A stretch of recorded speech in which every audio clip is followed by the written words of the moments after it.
Mukunda jewellery first ever factory outlet Vizag లో grand opening. విఏపై 2 to 12% మాత్రమే. No making charges. 5 గ్రాముల వెండి ఫ్రీ. గంగిగోవు పాలు గరిటెడైనను చాలు, కడివేడైననేమి కరము పాలు అన్నారు పూర్వం పెద్దలు. కానీ ప్రతిదానికి ఒక రోజు వస్తుందని ఇప్పుడు గాడిదలకు మంచి రోజులొచ్చాయి. గాడిదలను పెంచి వాటి పాలతో సౌందర్య సాధనాలు తెలుగు రాష్ట్రాల్లో కొందరు తయారు చేస్తున్నారు.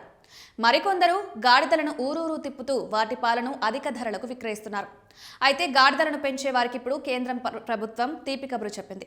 గాడిదలను పెంచితే కేంద్ర ప్రభుత్వం అక్షరాల 50 లక్షల రూపాయల వరకు ఆర్థిక సాయం అందిస్తుంది. వినడానికి ఇది కొంచెం వింతగా అనిపించినా, ఆశ్చర్యం అనిపించినా ఇది ముమ్మాటికి నిజం.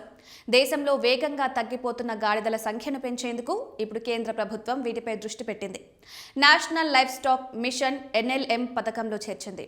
ప్రభుత్వ నివేదికల ప్రకారం దేశంలో గాడిదల సంఖ్య 60% వరకు తగ్గిపోయింది.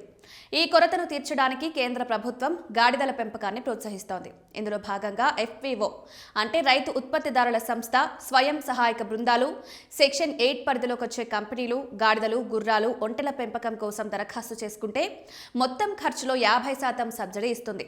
ఇందులో గరిష్టంగా ఈ సబ్సిడీ మొత్తం 50 లక్షల వరకు ఉంటుంది.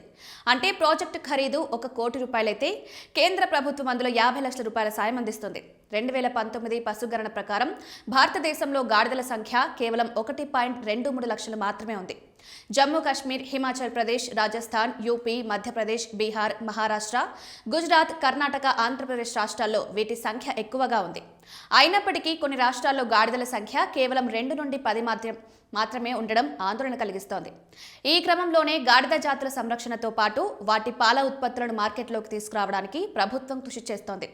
గాడిద పాలను ఫుడ్ ఐటెంగా గుర్తించాలని FSSAIని కోరింది. కేంద్ర ప్రభుత్వం కేవలం వ్యక్తులకే కాకుండా జాతి సంరక్షణ కోసం పనిచేసే రాష్ట్ర ప్రభుత్వాలకు కూడా భారీగా నిధులు కేటాయిస్తోంది. ఒకవేళ రాష్ట్ర ప్రభుత్వం గాడిదలు, గుర్రాలు, ఒంటెల సంరక్షణ కోసం పనిచేస్తే కేంద్రం 10 కోట్ల వరకు సాయం అందిస్తోంది.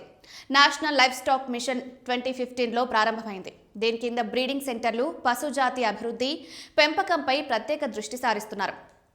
పెట్టుబడిలో సగం భారాన్ని ప్రభుత్వమే భరిస్తూ నిరుద్యోగులకు, రైతులకు నూతన ఉపాధి అవకాశాలను ఈ మిషన్ కల్పిస్తోంది.